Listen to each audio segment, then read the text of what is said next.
Sadhguru, I wanted to know that when we are silent, still we feel that mind chattery, which always bothers us, and our thought always shifts back to past and future imaginations, which will not be any of output. How to get rid of it? A whole lot of thought about this thoughtlessness. Thoughtlessness, no mind, these kinds of terms have been propagated all over the place, and these terms have been badly misunderstood and made into all kinds of things, and people are striving how to stop my mind. It took millions of years of evolution to get a mind of this kind of capability, isn't it? Millions of years of tremendous amount of nature's work that today you have a mind of this kind of scope. And now you want to stop it. Why is it that you want to stop it? If your mind was constantly producing absolute pleasantness for you, would you think how to stop this mind? Would you? No. It's producing a lot of unpleasantness. That's why you're thinking of how to stop the mind. This is the first thing, wherever you go in the world, this has gone so much into people's mind. If you tell them you meditate, they say, "But Sadhguru, I'm not able to stop my mind." I said, that will happen only after you stop your kidneys, liver, heart. You stop all these things, then the mind will also stop. Do you want it to stop? No. Then why do you want the mind to stop? Why do you have such a horrible prejudice against the mind? You don't mind if your heart is beating, you can meditate. You don't mind if your liver is working, you can meditate. Your kidneys are functioning, you can meditate. If your brain functions, you can't meditate, what is the problem? You seem to have something against intelligence, isn't it? This is the conspiracy of the stupid against human intelligence, that to meditate means your brain must be frozen. No. You don't have to freeze your brain. We were looking at this yesterday itself. We will initiate you into Shambhavi. It's a simple process. There are many ways to do it, this is one simple way. But it's a powerful process. If you sit here, you will see your body is here, your mind is somewhere, who you are is somewhere else.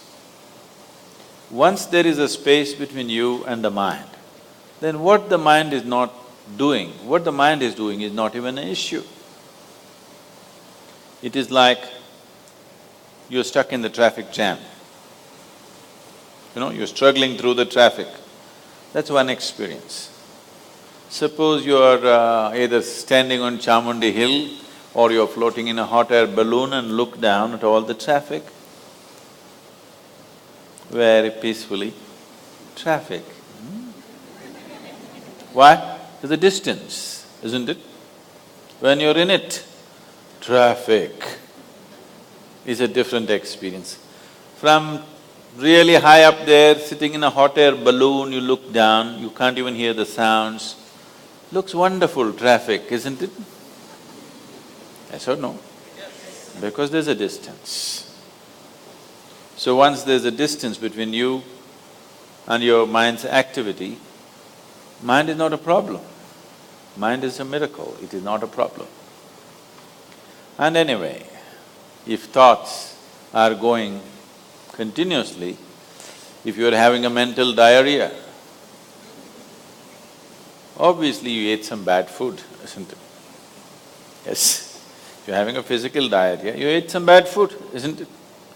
If you're having a mental diarrhea, you are obviously consumed something wrong. What this wrong thing could be is, the moment you identify yourself with something that you're not, then you're finished. Your mind is a continuous runs. There is no other way. Do what you want, try as hard as you want, it is not going to stop. If you do not identify yourself with anything that you are not.